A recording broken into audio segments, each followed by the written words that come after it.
Let's move on to the next section, consequences of alcohol use disorder, withdrawal. One of the immediate consequences of patients with alcohol use disorder is the emergence of withdrawal when consumption of alcohol is reduced or stopped. And as we all know, this is part of the diagnostic criteria. So most patients with alcohol use disorder will report, some degree of withdrawal when they reduce or stop their drinking. The good news is that the majority of alcohol withdrawal is self-limited and mild in nature, typically emerging within 6 to 12 hours after the last drink. But we can think of the withdrawal coming in 3 sort of domains: neuropsychiatric symptoms, autonomic symptoms, and then motor disturbances. And all these things include like anxiety, headaches, nausea, sweats, agitation, and tremors. If left untreated, these symptoms can persist for several days or more. The subjective symptoms can be quite distressing. And then, of course, cravings can become pretty strong during this time as well. But in terms of managing the withdrawal, the first day or 2 after they begin to emerge is the critical time when individuals need to be treated. And this is also the time frame that the individuals are most at risk for withdrawal seizures if they are going to occur. Typically tonic-clonic seizures that occur in single seizures or in rapid bursts. But for some individuals, the most feared consequence of alcohol withdrawal is really the progression to delirium tremens or DTs. And this really occurs in the context of poorly managed withdrawal. And it's really a medical emergency that absolutely requires hospital-level treatment. In many places, it's ICU transfer. And DTs are characterized by severe symptoms, which can persist for up to a week if untreated. And patients are really toxic looking. They're highly agitated. Vital signs are highly irregular. And patients are extremely high risk for negative outcomes. Historically, before adequate treatment was offered, mortality rates were as high as 30-40%. Today, it's sub 1% level. So in the hospital setting, this is well managed, but still it's considered a medical emergency. One of the challenges of DTs is that we actually don't have a good way to predict it. The majority of patients who have DTs have severe alcohol use disorder and really prior history of DTs, which turns out to be the strongest predictor. But otherwise, we actually don't have a good way of predicting.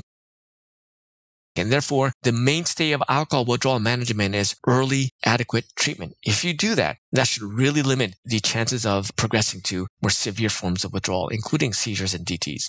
So the mainstay of treatment of alcohol withdrawal is pharmacologic treatment with benzodiazepines. Of course, there are many other agents that are used in today. Phenobarbital, for example, is gaining a lot of interest. There are anti-epileptics, anti-seizure medications, which can be used, or alpha-2 agonists, which include things like clonidine or dexmedetomidine. So the symptom-triggered therapy is when treatment is provided only if the symptoms are severe. That would indicate that some type of medication may need to be administered. But if it's lower than that, then you actually just simply continue to monitor. And this is considered perfectly appropriate and evidence-based way of managing alcohol withdrawal. Ensures that those who need pharmacologic treatment will get it, but those who don't need it because it's only mild withdrawal actually don't receive anything. Because benzodiazepines on its own can actually be problematic if it's given to people who actually don't need it. And so this is considered a safe, appropriate way to use this. For the most part, especially for mild to moderate withdrawal, as needed or PRN administration of these medications like benzodiazepines or phenobarbital or even anti-epileptics using something like the CIWA, which is a gold standard withdrawal monitoring tool as a guide.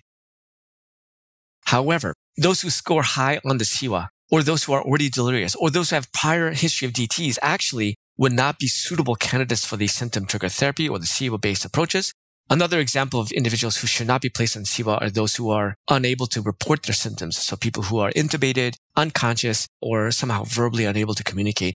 CIWA is actually never appropriate for those patients. For those patients, a fixed dose regimen of some type need to be administered. Some type of fixed dose regimen is predetermined how much they're going to get and provide a standing regimen and a taper. Another iteration of a fixed dose regimen is to do what's called a loading dose, where you actually give IV doses of things like diazepam or phenobarbital, which are very long-acting agents, on day 1, and then simply let itself taper or provide a tapering dose of the medications.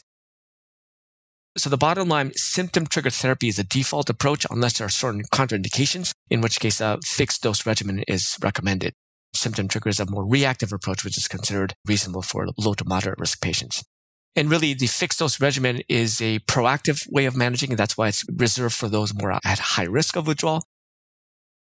So key points for this section is that alcohol withdrawal is usually mild and self-limited in nature. But for some, it can progress to more severe withdrawal, which is prevented by adequate early treatment, which is a gold standard approach. Now, symptom-triggered therapy using things like the SIVA tool is considered suitable for the majority of patients.